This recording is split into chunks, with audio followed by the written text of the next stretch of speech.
De honra, muito feliz de poder estar aqui, mais uma vez podendo falar do nome desse Deus tão maravilhoso, que outrora nos chamou.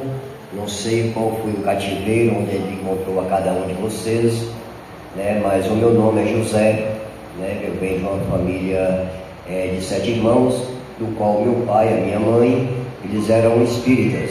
Então a gente nasceu e cresceu ali no espiritismo, conhecendo outros deuses. Até então a gente não teve a oportunidade de conhecer esse Jesus de Nazaré, no qual me chamou. Eu sou de Minas Gerais, minha esposa também é de lá, e há 20 anos atrás o Senhor achou graça em mim, ali dentro de uma cela fria de prisão, amontoado com 17 homens, condenado a 15 anos de prisão. Até então eu era um jovem aos pés do meu pai, sempre trabalhei desde os 8 anos de idade, mas não conhecia a Deus. E a palavra do Senhor vai dizer que o homem que não conhece a Deus, ele é como uma palha seca sobre o vento. Então ali eu não consegui estudar, só fiz 5ª série primária, e aí decidi sair para trabalhar, enquanto era cedo. Conheci 7 estados do Brasil, e com 5ª série primária o Senhor Deus sempre me honrou, mesmo eu não o conhecendo. Como assim? O nosso irmão Jó chegou a proferir dizendo, Senhor, eu te conhecia só de ouvir falar, mas hoje os meus olhos te veem. E ali, para a honra e a glória do Senhor, nós queimamos velas há mais de 20 anos para outros deuses. E naquela época eu trouxe muito dinheiro de São Paulo, Rio de Janeiro. Eu era um jovem que em 1994 eu ganhava R$ 1.200 por mês. O salário mínimo era R$ 120. Então eu era um jovem que ganhava 10 salários mínimos. Nem um gerente de um banco ganhava o que eu ganhava. E até então eu me deparei diante de um Deus que eu não conhecia, que era o dinheiro. Muitas das vezes, hoje Deus do Senhor hoje me deu muita experiência. E ali eu fui perdido por esse Deus chamado Mamon, que é o dinheiro. Eu era um jovem de família humilde, não tinha o conhecimento do poder que tinha aquela coisa chamada dinheiro, e eu terminei me perdendo. Quando eu acordei, eu já estava ali no mundo das drogas, tomava conta de 22 cidades circunvizinhas como um traficante, tinha 20 homens ao meu redor armados, eu tinha 13 armas dentro da minha casa quando eu fui preso. Eu era um homem que estava dentro da minha casa e que se às vezes eu fosse usar o meu banheiro, eu ia com uma pistola na cintura. Só para que vocês possam ter noção a que ponto o Senhor permitiu que esse homem chegasse. E ali, quando eu cheguei na prisão, condenado a 15 anos de prisão, no domingo de manhã, como o pastor acabou de mencionar aqui, através do Espírito Santo de Deus, e a ordem do Senhor foi de que nós íssemos, é a ordem do ir e pregar o Evangelho a toda criatura.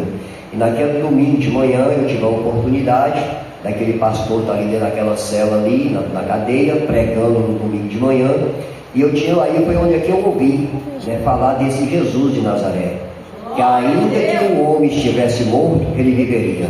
Então para mim aquilo ali foi tudo.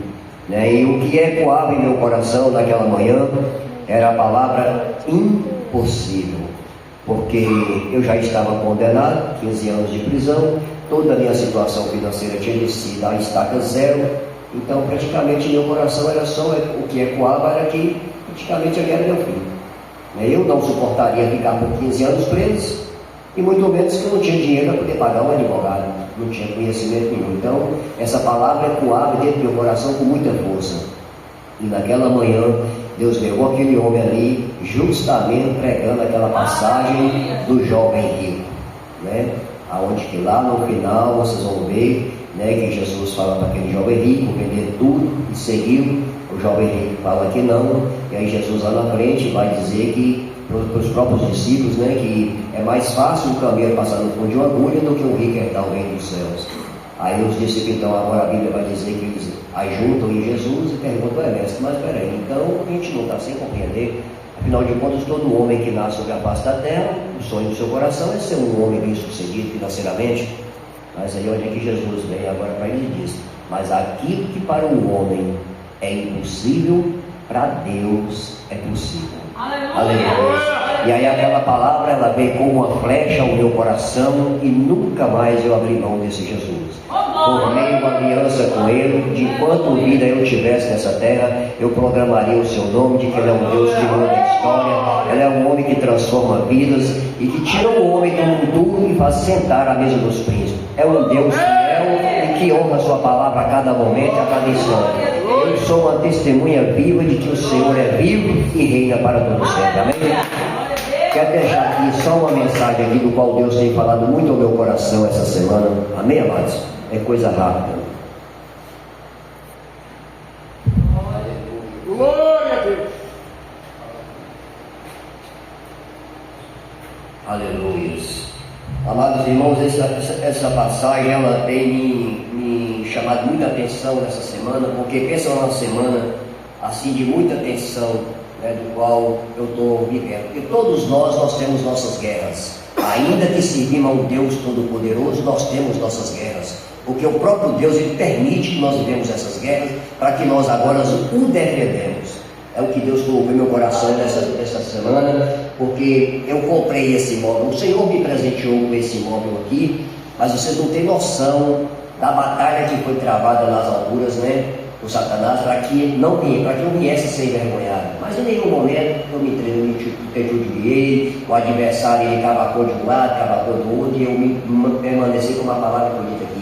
Esta igreja foi edificada sobre uma rocha, chamada Jesus Cristo. Então eu e você, meu irmão, pode acreditar que a minha fé e a sua fé não está edificada em cima de qualquer areia, não. Está edificada em uma palavra chamada Jesus Cristo. Amém?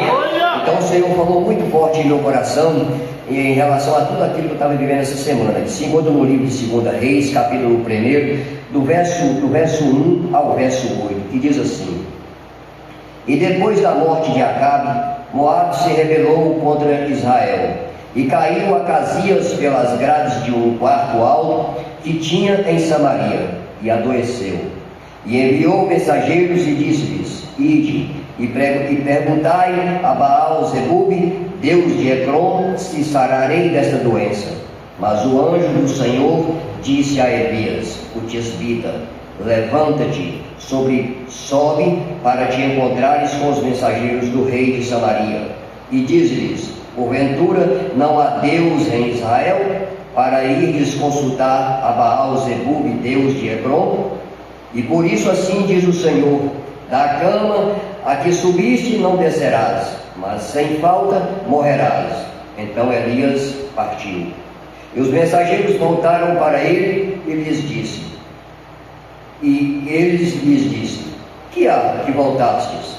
E eles lhe disseram: Um homem saiu ao nosso encontro e nos disse: Ide, voltai para o rei que vos mandou e dizei-lhes: Assim diz o Senhor: Porventura não há Deus em Israel, para que mandais consultar a Baal-Zebub, Deus de Ecrom? Portanto, da cama a que subiste não descerás, mas sem falta morrerás. E ele lhes disse: Qual era a aparência deste homem que veio ao vosso encontro e vos falou estas palavras? E eles lhe disseram: Era um homem peludo e com os lombos cingidos de um cinto de couro. Então ele disse: É Elias, o tisbita. Amém? Aleluia. Bendito e louvado seja o nome do Senhor. Amados irmãos, essa palavra ela ecoou a semana toda em meu coração, porque é como eu disse, todos nós temos uma guerra travada dentro de cada um de nós. Demorou eu entender de que há homens e mulheres, servos do Senhor, escolhidos e separados. Eu não sei qual é a sua chamada, se você é simplesmente um escolhido ou se você realmente é um homem separado. Porque há uma grande diferença entre o escolhido e o separado. Porque o escolhido, ele é para simplesmente levar a mensagem do reino, para que nenhum dos planos do Senhor seja frustrado, assim como a palavra diz. Mas o separado, irmãos, é difícil, dói muito, dói na alma, é uma guerra travada. Aqui nós podemos ver que o rei não pergunta pelo seu nome, não pergunta qual é a nacionalidade do profeta que lhe entregou a mensagem, mas só pergunta pelas vestimentas daquele homem. Era um homem separado por Deus. né? Aí agora vocês podem perceber que eles dizem, é um homem que se encontra peludo, né? E com um cinto de couro amarrado pela cintura. A Bíblia vai dizer que isso foram as últimas profecias de Elias, né? Porque ele já tinha provado para todo aquele povo de que ele tinha provado de que existia um Deus nos céus, Criador dos céus e da terra. Tinha acabado de sair de uma batalha de 400 profetas e agora tem ainda um rei o desafiando em querer acreditar em um Deus estranho. Então muitas das vezes nós confundimos o nosso chamado, por isso que talvez nós temos essa dificuldade de romper. Muitos de nós, vocês podem observar que entre nós há muitas pessoas sentindo dificuldade em romper, em crescer na chamada. É porque não entendeu que o seu chamado é separação. Não é o escolhido, você não é o escolhido, você é separado. Mas aí você quer continuar permanecendo, parecendo com o mundo, na chamada, você não vai conseguir. Quando o rei agora pergunta, e os mensageiros dizem, o homem era assim, assim. Aí o rei reconhece e diz, o homem é Elias. Então você pode ter a certeza, todas as vezes que o mundo for nos testar, você pode ter a certeza que eles vão fazer prova de quem sou eu e de quem é você. E pelas muitas das vezes nós acreditamos que as nossas vestimentas não fazem diferença nenhuma, é aonde que muitos de nós somos parados no meio do caminho. E passamos anos e anos e anos e anos e parece que nada de novo acontece. Sendo que Jesus nos disse, se porventura vós está em mim, vós é como uma planta plantada à beira do ribeiro, do qual toda estação trocarás as suas folhas e renovarão a cada estação.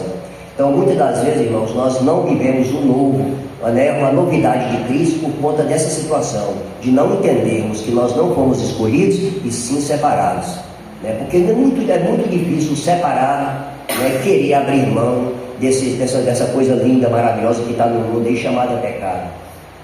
Eu sou um jovem que saí das profundezas do inferno, o Senhor me resgatou ali. Eu era um homem que andava armado, como eu acabei de comentar com vocês. Nunca permiti que ninguém matasse, nenhum de meus homens tirasse vida de alguém, nenhum. Hoje eu entendo por que o Senhor me permitiu isso, para a honra e a glória do Senhor Jesus, né? Porque talvez eu não me conseguiria manter de pé hoje. Agora nós ganhamos uma família agora recentemente, e esse homem tinha tirado mais de 15 vidas.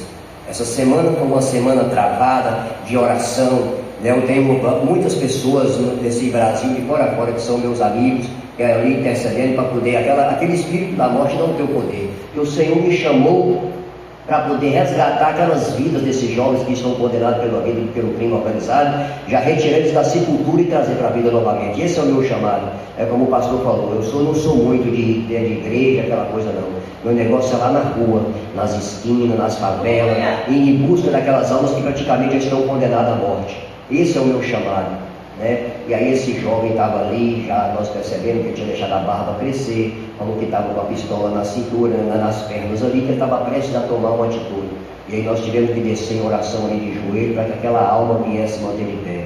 E graças a Deus, até o presente momento, nós não tivemos notícia nenhuma de que aquela alma cometeu alguma loucura. Mas é assim o tempo todo, é uma guerra travada entre a vida e a morte. Amém? Assim eu quero agradecer a rica oportunidade, meu coração vai estar aqui sempre aberto a todos os irmãos. Para mim é uma grande honra de poder receber cada um de vocês. Eu quero dizer desde já que eu o amo como irmãos em Cristo Jesus. Amém? Agradeço a